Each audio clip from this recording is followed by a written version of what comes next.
Welcome to Good Goodbyes, the funeral facts podcast. We are really glad you found us. In this podcast, me, Simon, a funeral director, And me, Tina, I'm an independent celebrant. we're going to discuss all things funeral in an informal space to demystify what happens when we say goodbye. Based on your questions and queries, Si and myself are two industry professionals that are going to chat through the hows, whats and wherefores. We actively work in the funeral industry in Devon in the UK. So, we hope you enjoy the episode ahead. Welcome to Good Goodbyes.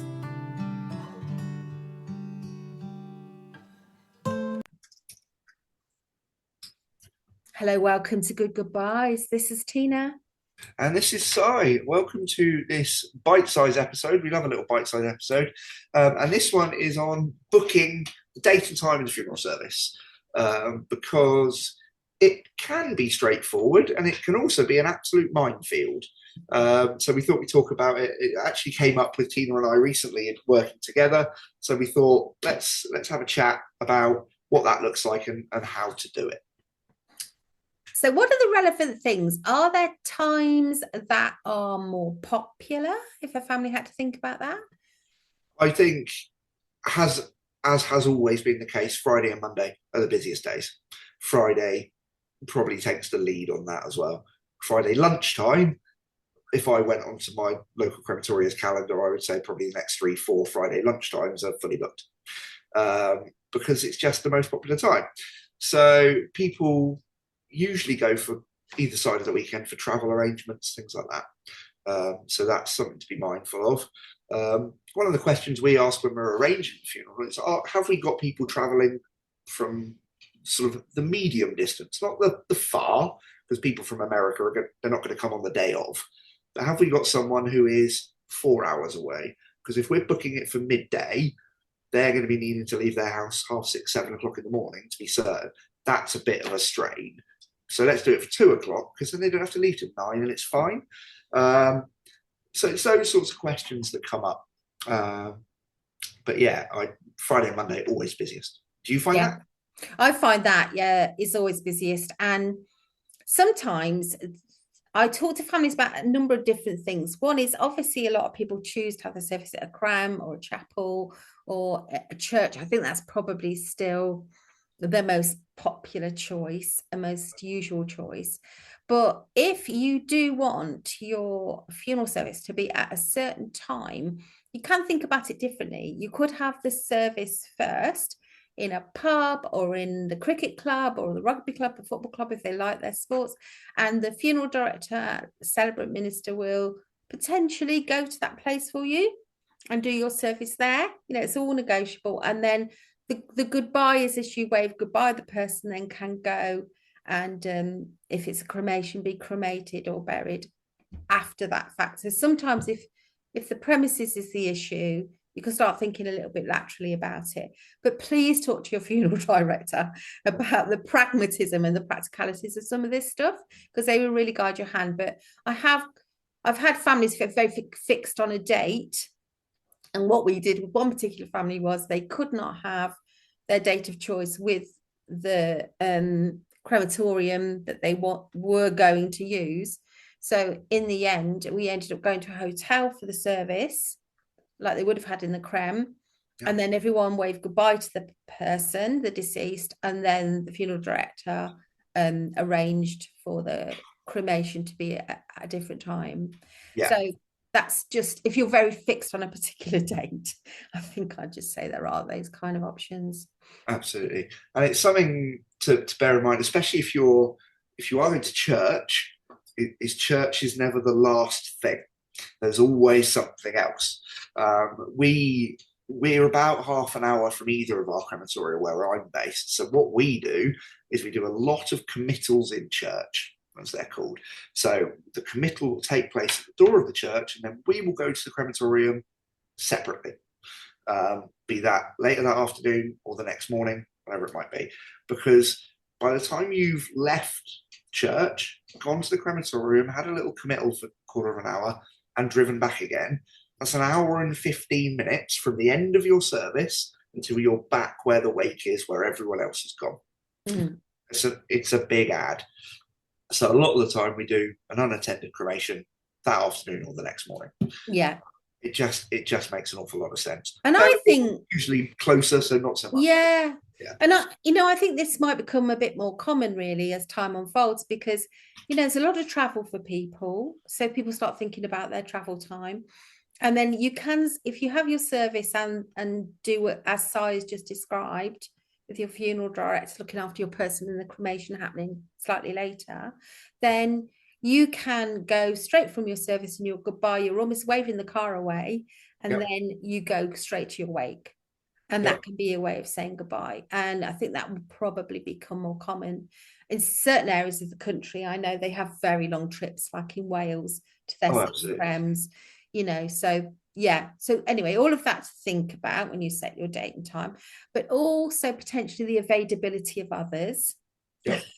If you particularly want certain musicians there, or an officiant or minister, or somebody else, who only has certain availability, you're going to have to try and put that into your consideration. It can certainly be a juggling act to Mm. try and get all of the key pieces in the right place at the right time. Ultimately, that's what your funeral director is for. Mhm. Uh, it it's funny.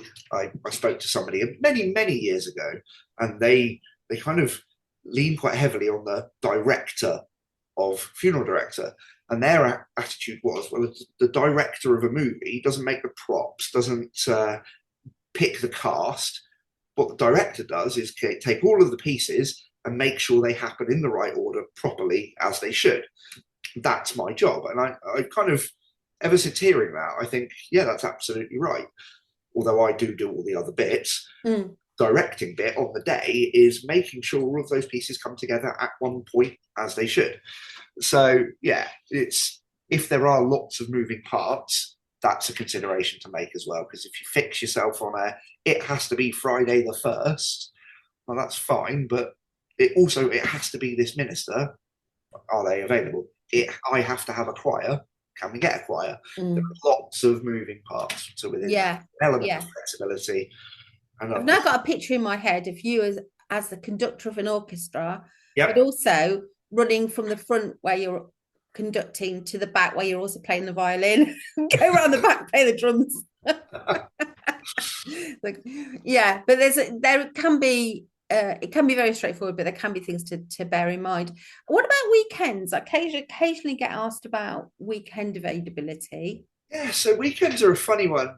All of the churches are tricky because obviously churches are busy at the weekends. Saturdays, weddings, Sundays, night sermons. That's pretty standard across the board, I would say.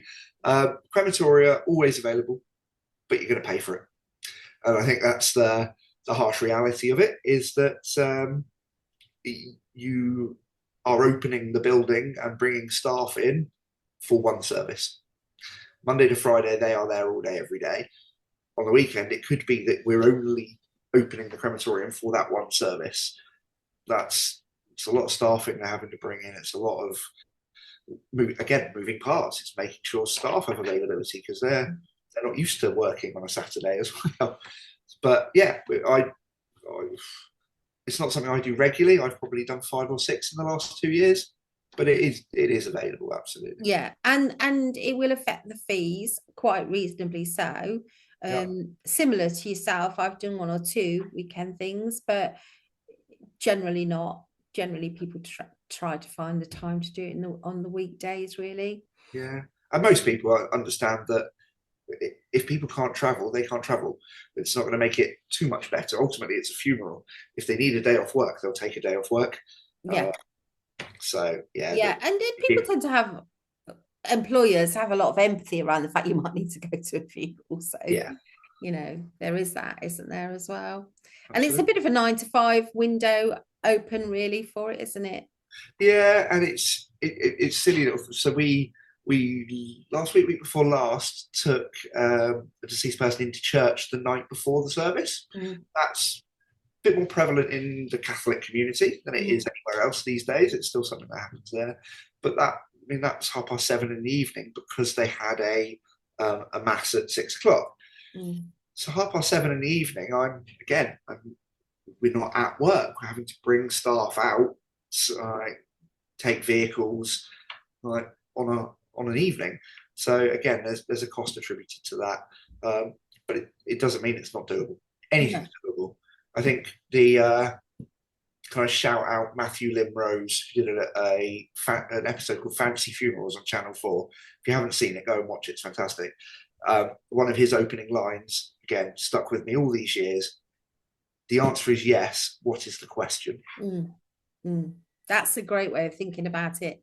Because if you honestly want a candlelit something or other, I'm sure there's some way, shape or form that, you know, we can help with that. We'll just have to think about the logistics. Yeah. Well, we hope this has been helpful. Do you want to say anything else, Si, about dates and times? I think, an element of flexibility. Thanks. But otherwise, no, we kind of work on timeframes that we know when we can. We've got a good picture very early on what dates are going to work, and just make sure they don't fall on birthdays, anniversaries, things like that. You've got 10, 15 days technically to choose from, like comfortably. Pick one that doesn't clash. Yeah.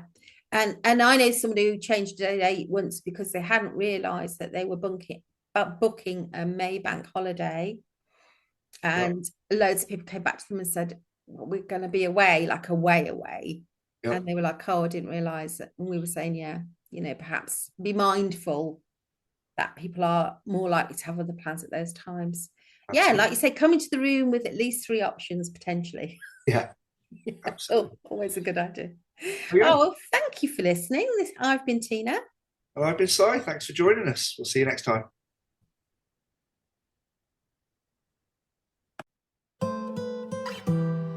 You've been listening to Good Goobyes, the Funeral Facts podcast.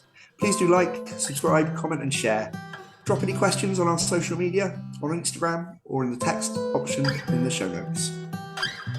Si and I are qualified professionals, but we always advise our clients to seek any additional support from medical practitioners if they need to.